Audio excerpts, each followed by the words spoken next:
Pengujian hipotesis.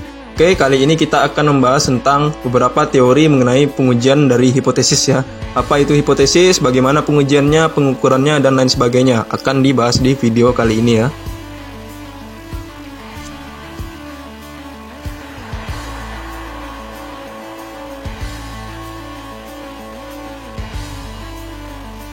Baik, silakan subscribe bagi yang belum, nantikan video-video selanjutnya mengenai statistik 2 ya. Oke, kesimpulan statistik. Kesimpulan yang diambil berdasarkan karakteristik sampel yang diambil dari populasi yang diteliti. Sebelum membuat kesimpulan harus dilakukan pengandaian atau hipotesis. Nah, dalam statistik itu, biasanya kalau mengambil kesimpulan atau mengambil suatu keputusan, berarti dia itu perlu ada namanya dugaan awal atau perlu ada namanya prasangka. Nah, di sini pengandaian atau hipotesis namanya. Jadi, sebelum kita itu memutuskan, menyimpulkan sesuatu berdasarkan pendekatan ilmiah, apalagi pendekatan statistik, kita itu perlu membuat yang namanya hipotesis atau pengandaian. Nah, inilah hipotesis. Hipotesis itu adalah pengandaian atau asumsi mengenai populasi yang diteliti. Bisa juga dikatakan sebagai dugaan awal dari suatu fenomena sebelum dibuktikan dengan pendekatan awal. Akan menggunakan karakteristik sampel yang diambil dari populasi yang diteliti. Jadi begini, hipotesis itu adalah sesuatu yang tadi saya bilang di awal bahwa asumsi, pengandaian, atau bisa dibilang prasangka mengenai populasi yang diteliti. Atau bisa dibilang ya, kita itu sudah memiliki dugaan awal mengenai sesuatu fenomena sebelum kita buktikan dengan pendekatan ilmiah. Atau bisa dibilang ya, kita sudah bisa menyimpulkan awal sebelum ke kesimpulan akhir. Tapi bedanya kalau hipotesis itu dia belum menggunakan pendekatan ilmiah. Jadi ya, namanya juga pengandaian, berarti dia itu bisa jadi iya, bisa jadi tidak, bisa jadi juga mungkin saja iya dan mungkin saja tidak. Nah, itulah hipotesis. Jadi intinya, hipotesis itu adalah sesuatu yang harus dilakukan sebelum membuat kesimpulan dalam statistik.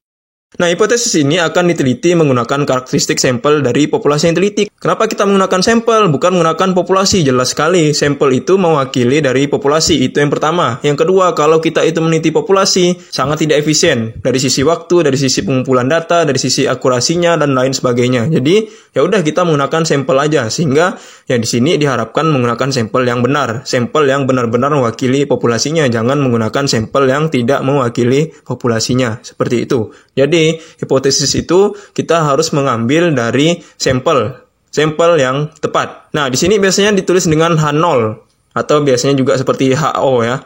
Harus mulai bahwa hipotesis H0 itu adalah benar atau hipotesis awal itu adalah ya memang iya atau benar atau sesuai. Itulah hipotesis 0 atau H0. Kalau hipotesis diterima, apabila penelitian berdasarkan suatu sampel dalam batas-batas tertentu memperlihatkan kesesuaian dengan hipotesis awal, maka dikatakan hipotesis itu diterima. Artinya ya, yaitu hipotesis 0 diterima atau kita sesuai dengan yang seharusnya. Jadi, dugaan awal kita seperti ini ya udah berarti sesuai atau sudah jelas ya. Nah, telah membenarkan pengandaian yang telah ditentukan terlebih dahulu tadi namun dengan kriteria tertentu dan menggunakan pendekatan ilmiah. Kalau hipotesis ditolak, berarti berdasarkan sampel dalam batas-batas tertentu tidak memperlihatkan kesesuaian dengan hipotesis. Jadi antara hasil penelitian dan hipotesis terdapat perbedaan yang berarti. Hipotesis tidak bersifat mengambang, artinya tidak ada hipotesis antara diterima dan ditolak. Artinya apa? Dalam pendekatan ilmiah, dalam mengambil kesimpulan statistik itu, dia tidak ada antara ya dan tidak. Atau mungkin. Nah, itu agak sulit, agak rumit menentukannya. Tapi kalau ingin yang tegas ya udah ya atau tidak. Nah, itulah hipotesis dalam statistik. Jadi dia itu tidak ada yang sifatnya mengambang atau mungkin ya, mungkin tidak, atau bisa jadi dan sebagainya. Itu tidak tegas, jawabannya tidak jelas. Nah, makanya kalau dalam pengambilan keputusan, dalam pembuatan hipotesis statistik itu dia tegas bahasanya ya dan tidak. Tidak mengambang sifatnya, tidak antara ya atau tidak. Nah, seperti itu. Hipotesis alternatif artinya apa? Hipotesis yang pengandaian lain berbeda dengan hipotesis 0 atau hipotesis sebelumnya. Nah, gini, kalau hipotesis alternatif itu biasanya disimbolkan dengan H1 atau HA. Jadi kalau hipotesis 0 itu biasanya H0, ya kalau hipotesis alternatif itu HA atau H1. Dalam hipotesis alternatif ini udah pasti dia berbeda dengan hipotesis 0. Jadi bisa dibilang hipotesis alternatif itu sudah pasti berbeda dengan yang hipotesis 0-nya. Tidak mungkin sama atau mirip-mirip. Jadi kalau misalnya hipotesis 0 itu ya, berarti hipotesis alternatif atau HA-nya itu berarti tidak. Atau bisa juga, kalau misalnya hipotesis 0-nya itu besar, berarti hipotesis alternatifnya itu adalah kecil.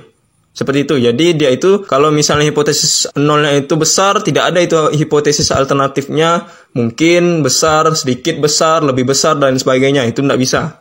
Makanya dari awal sudah dibilangkan bahwa pembuatan hipotesis dalam statistik itu dia tegas. hipotesisnya pengambilan keputusannya juga tegas. Jadi dia tidak sifatnya mengambang antara ya atau tidak. Ya pokoknya kalau misalnya H0-nya besar, ya udah HA atau HA alternatifnya itu berarti kecil. Atau hipotesis alternatifnya itu besar, berarti hipotesis nolnya kecil. Intinya adalah dia tidak sama. Apakah dia pasti akan bertolak belakang? Bisa jadi seperti itu. Bukan berarti dia pasti akan bertolak belakang juga kan. Intinya adalah berbeda. Nah, kalau kita sudah menerima hipotesis awal, berarti kita harus menolak alternatif. Kalau kita menolak hipotesis awal, berarti harus menerima alternatif. Intinya apa? Kalau HO itu diterima, berarti HO itu ditolak. Kalau HO itu ditolak, berarti HA diterima. Seperti itu ya, jadi H0 diterima, HA ditolak, atau H0 ditolak, HA diterima. Jadi dia itu satu tolak, satu terima. Awal terima, alternatif tolak. Atau awal ditolak, alternatif diterima. Jadi dia itu pasti bertolak belakang. Itu pengambilan kesimpulan ya, bukan hipotesisnya. Maksudnya adalah pengambilan kesimpulannya. Ya, kalau pembuatan hipotesisnya, ya tadi saya bilang, belum tentu dia bertolak belakang. Tapi kalau misalnya pengambilan keputusannya atau kesimpulannya itu sudah pasti bertolak belakang. Jadi kalau satu diterima, satunya ditolak, atau satunya ditolak, satunya akan diterima. Level of significance atau taraf nyata. Taraf nyata dalam statistik itu umumnya adalah 0,05. Tapi sebenarnya dia ada 4 sebenarnya ya. 0,01, 0,05, 0,1, dan 0,025. Jadi dia itu sebenarnya ada 4. 0,01, 0,05, 0,025, dan 0,1. 0,025 tidak ada saya tulis di sini ya. Jadi intinya ya di sini ada 4. Kemudian kalau misalnya di sini 0,01, ini adalah 0,1. Hati-hati ya, berbeda. Jadi ini 0,0, kalau ini 0,1. Artinya ini nolnya lebih banyak daripada yang sebelah sini ya. Ini adalah 0,01, ini adalah 0,1. Hati-hati ya, ini sangat berbeda karena di sini adalah 0,01, jadi di dekat komanya itu lebih banyak 0. Sementara ini di dekat komanya itu hanya 1 ya. Nah, hati-hati. Makanya ini 0,1 dan 0,01 berbeda. Bisa dibilang 10 dengan 1 udah pasti beda. Ya, jadi itu hanya mencontohkan aja. Mohon teliti, mohon hati-hati ya. Nah, ini langkah-langkah pengujian hipotesis. Membuat hipotesis dan alternatif. Perumusan ini harus sesuai dengan permasalahan yang dihadapi. Ada 3 hal. Hipotesis mengandung pengertian yang sama. Jika kita ingin menguji dugaan bahwa pada umumnya masa pakai semacam lampu pijar sekitar 800 jam. Nah, di sini kalau kita ingin menguji hipotesis, ingin mengambil kesimpulan statistik, kita itu harus melihat ilustrasi, kita harus melihat fenomena, kita harus melihat kasusnya. Ya, jadi di sini kita bisa melihat, oh seperti inilah ternyata. Nah, ini mengandung pengertian sama. Contohnya adalah lampu pijar 800 jam. Jadi HU atau bisa dibilang H0 atau H awal 800 jam. Berarti masa pakai lampu pijar itu sesuai dengan dugaan. Karena di sini dugaannya adalah 800 jam masa pakai lampu pijarnya. Sementara yang H alternatif atau AU, nah di sini kita bisa lihat bahwa dia itu sama dengannya itu dicoret ya.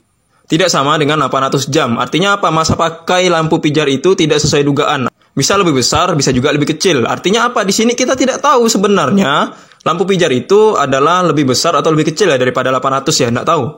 Kita sudah bisa lihat bahwa lampu pijarnya itu adalah 800 jam masa pakainya. Ya, 800 jam, tapi yang alternatifnya adalah tidak sama dengan 800 jam. Kita tidak tahu apakah lebih besar atau lebih kecil daripada 800 jam. Tapi intinya adalah dugaan alternatif kita itu adalah tidak sama dengan 800 jam.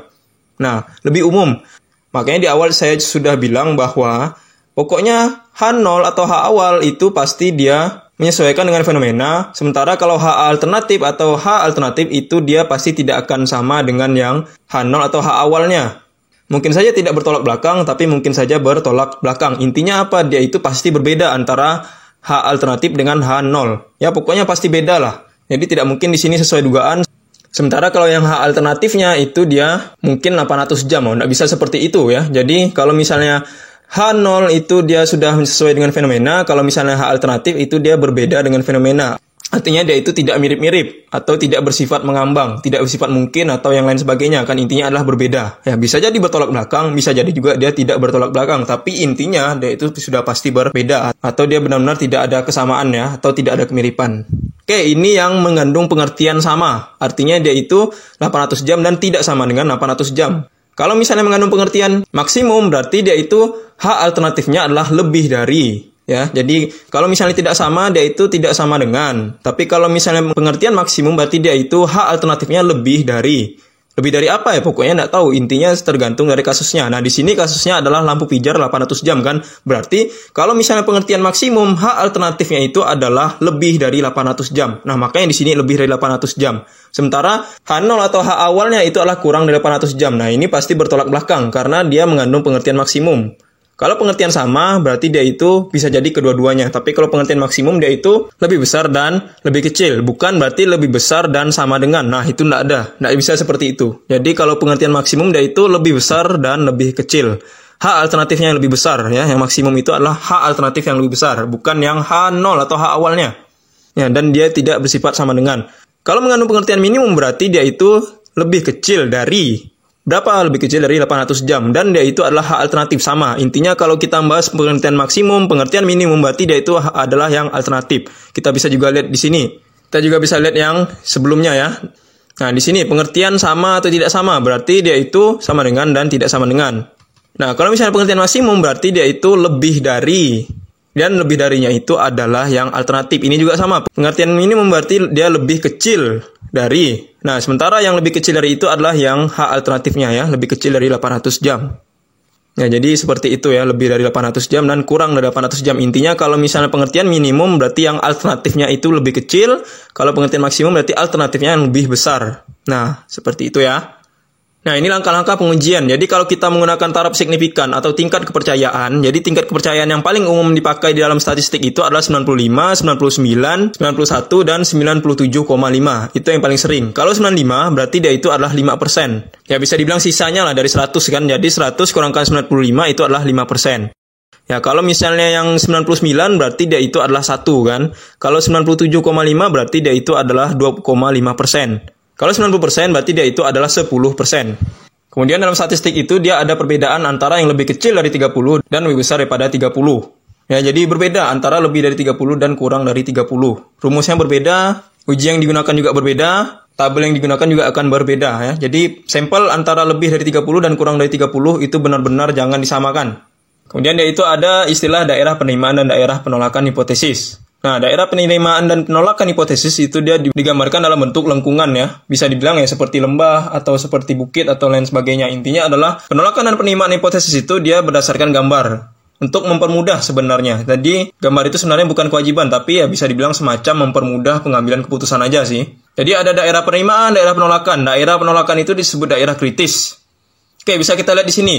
Nah, kalau misalnya pengertian yang tidak sama, maksimum dan minimum, jadi dia itu pasti masing-masing harus berbeda. Daerah penerimaan dan penolakan hipotesis untuk yang tidak sama, berarti di awal kita sudah tahu bahwa kalau dugaan awal atau hipotesis awal itu adalah 800 jam. Nah, berarti kalau yang alternatif itu dia tidak sama dengan 800 jam. Kalau tidak sama, ini kan kita tidak tahu lebih besar atau lebih kecil kan? Kita tidak bisa menjelaskan, kita tidak bisa mengetahui dia ini sebenarnya lebih kecil atau lebih besar. Oleh karena itu dia ada dua. Jadi ada yang sebelah kanan, ada yang sebelah kiri. Ya, jadi ada yang sebelah kanan, ada yang sebelah kiri. Dan dia itu pasti akan diarsir. Nah, inilah daerah penolakan. Tapi kalau misalnya yang kosong atau yang putih bersih seperti ini ya berarti dia itu daerah penerimaan namanya. Ketentuannya sudah seperti itu. Jadi intinya adalah daerah penolakan, tapi kalau yang polos atau tidak diarsir berarti dia itu adalah daerah penerimaan. Nah, karena itu tidak sama, kita tidak tahu dia itu lebih besar atau lebih kecil, berarti dia itu ada kanan dan kiri. Oke, seperti ini ya, kalau misalnya dia pengertian yang tidak sama. Bagaimana kalau misalnya yang pengertian yang lebih besar? Nah, kalau lebih besar, berarti maksimum kan? Atau HA-nya lebih besar dari. Sementara yang H0-nya itu lebih kecil dari ya. Nah, jadi A lebih besar, sementara yang H0 itu lebih kecil. Nah, kalau lebih besar, berarti dia itu sebelah kanan saja.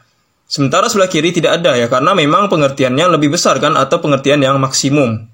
Sementara kalau misalnya pengertian tidak sama, ya berarti dia kedua-duanya, karena kita tidak tahu kan, dia itu lebih besar atau lebih kecil. Tapi kalau misalnya pengertian yang lebih besar, berarti dia itu hanya di sebelah kanan. Sebelah kiri itu polos semua. Nah, sementara sebelah kanan itu diarsir semua. Oke, itu kalau misalnya yang daerah penerimaan untuk yang pengertian maksimum. Kalau pengertian minimum berarti yang lebih kecil dari. Berarti dia itu juga sebelah kiri.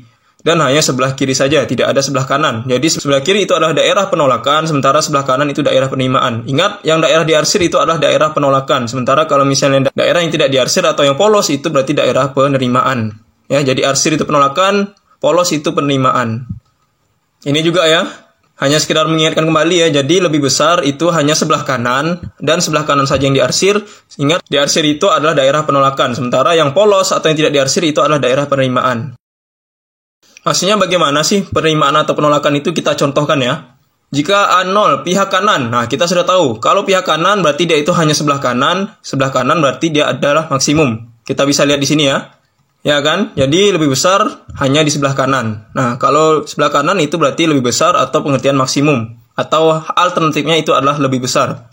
Nah, kalau uji pihak kanan ya berarti dia hanya sebelah kanan saja yang diarsir. Rumusnya Z itu 1 kurang 0,05. Ini memang ketentuannya ya. Jadi, seandainya alfa itu 0,05 ya berarti Z-nya itu 1 kurang 0,05. 1 kurangkan 0,05 itu hasilnya adalah 0,95. Kemudian kita harus melihat Z-table one tail. Z-table one tail itu bisa kita download di Google ya, banyak. Z-table itu sangat banyak sekali di Google, nanti bisa dilihat aja. Jadi Z-table 0,95 itu berada di sebelah 1,65 dan minus 1,65. Kalau misalnya yang dua pihak berarti dia itu sebelah kanan dan kiri kan. Nah, kalau sebelah kanan dan kiri berarti dia itu 0,5. Ini juga rumusnya ya, 0,5 dikurangkan dengan alfa bagi 2. Alfa itu adalah 0,05. Dapat alfa ini dari mana? Biasanya ditentukan dari rumus, biasanya sudah dapat dari rumusnya. Jadi tidak perlu bingung, tidak perlu pusing mencarinya ya, karena di soal itu pasti ada. Kalaupun ternyata tidak disebutkan, yang paling umum dipakai adalah 0,05 ya, perlu diingat ya. Jadi kalau misalnya tidak disebutkan itu paling sering dipakai 0,05. Jarang sekali pakai yang 0,1, 0,01 atau 0,025. Itu sangat jarang. Tapi yang lebih sering pakai adalah 0,05. Jadi kalau ternyata ada tulisannya, kita harus melihat lagi. Tapi kalau misalnya tidak ada ditulis pun, udah jelas pakai yang 0,05 saja. Di sini ingat ya, ini 0,5 bukan 0,05. Ini adalah Z, rumus Z. Kalau misalnya ini adalah alfa. Jadi 0,5 dikurangkan dengan alfa bagi 2. Alfa itu adalah 0,05 bagi 2. 0,05 bagi 2 itu hasilnya adalah 0,025. Jadi 0,5 kurangkan dengan 0,025 sama dengan 0,475. Hati-hati ya, karena memang di sini paling rutin salah ya. Jadi 0,5 dengan 0,025. Ini nolnya lebih banyak dekat koma ya. Kalau ini satu saja yang dekat koma. Kalau ini satu saja yang dekat koma ya. Sementara kalau ini ya lebih banyak yang dekat komanya. Jadi 0,5 dan 0,025. Hasilnya adalah 0,475. Nanti itu bisa di-download Z-table yang two tail atau yang dua arah. Nah, makanya kalau misalnya Z-table itu dia ada dua. Ada yang two tail atau yang dua. Ada yang one tail atau yang satu arah saja. Jadi, antara satu arah dengan yang dua arah itu berbeda. Hati-hati ya, jangan sampai disamakan ya. Nah, disinilah salah satu ketentuan yang harus kita patuhi dalam pengambilan keputusan di statistik ya. Jadi, kita itu harus melihat alfanya, kita harus melihat tingkat kepercayaannya, kita harus melihat Z-table-nya, kita harus melihat yang satu arah atau yang dua arah, baru nanti kita bisa menentukan dia itu diterima atau ditolak hipotesisnya. Oke, di sini masih teorinya ya, jadi memang sengaja saya lampirkan yang teorinya dulu, nanti teknis perhitungannya akan dijelaskan di video berikutnya ya. Ya, semoga ini bisa dipahami. Nantikan video selanjutnya dari saya mengenai pengujian hipotesis untuk yang langsung teknis perhitungannya ya.